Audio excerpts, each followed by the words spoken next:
For these easy-to-do card tricks, I will be playing the part of the magician as well as the volunteer. Here is one of my favorite routines of all time. Very easy to do. Hello, lovely volunteer. Will you please do me a favor and cut the cards in half?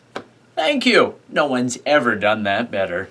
You see, over here I have this ancient hieroglyphic paper that I copied out of a very old book that I found in the library.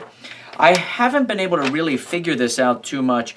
All I know is that card tricks and magic were very, very popular to the ancients to pass the time when they weren't building monuments and making achievements and inventions and solving life's mysteries.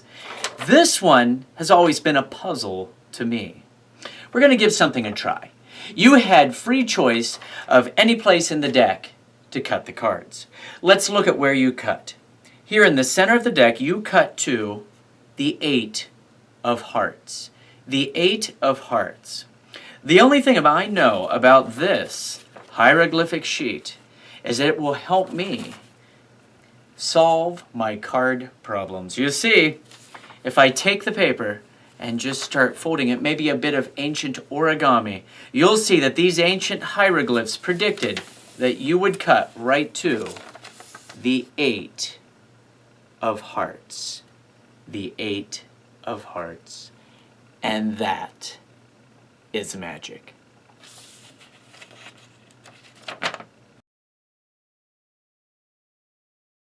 This is a great routine to do. You can make up multiple sheets, multiple predictions, and I'll show you exactly how to do them. What you need is a piece of blank paper, of course. Brightly colored paper is always fun, and it makes the tricks more interesting. Plus, you'll be able to keep track of your predictions. Here's what I do. You take the paper, you fold it in half, okay? Just fold a piece of paper in half. Then you grab one half of the paper and fold it back in half again. Then you take a marker and you write your prediction down the center of the paper. Try to center it so that the prediction itself is going right down the middle. Half of each letter is on each side of the fold, each side of the crease there. Simply open it up and get creative. Draw some figures, draw some shapes on there. Try to make it look interesting. Try not to put anything people are going to read too much into.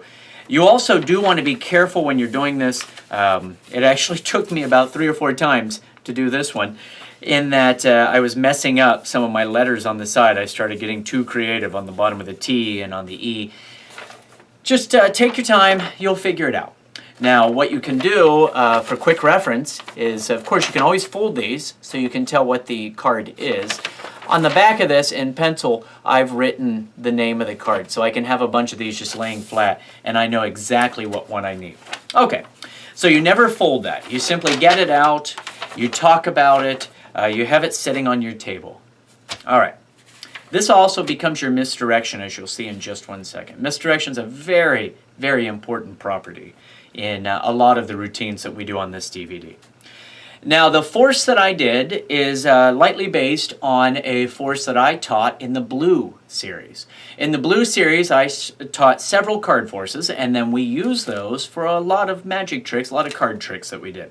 This is very simple. I will review this force pretty quick here. It's not complicated at all. Whatever card you need, whatever card is going to show up on the prediction, place it on the top of the deck. Okay? That's it. Place it on the top of the deck. You can shuffle the deck if you'd like, as long as you do not disturb the top of the deck. The 8 of hearts, in this case, needs to stay on the top of the deck. Here's what happens. Your volunteer can cut anywhere in the deck of cards. They cut the cards. Okay, this is the top of the deck. This is your 8. Okay, this is your force card, it's called.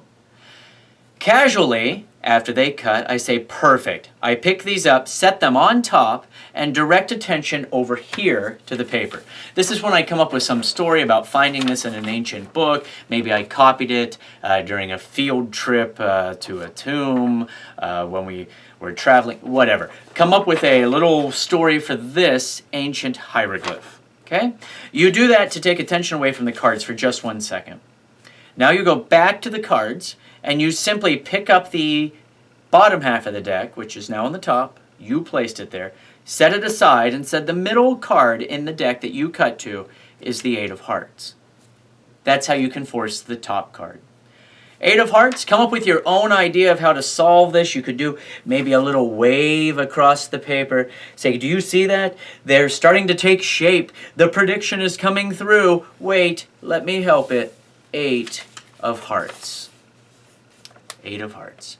Now, of course, it doesn't have to be the 8 of hearts. Be creative. Come up with your own cards. Come up with your own little shapes on there. Come up with your own story. These card routines, all of these routines that I'm doing for you, are not meant to be done word for word. I want you to use that imagination and come up with your own routines. So that is my favorite card trick.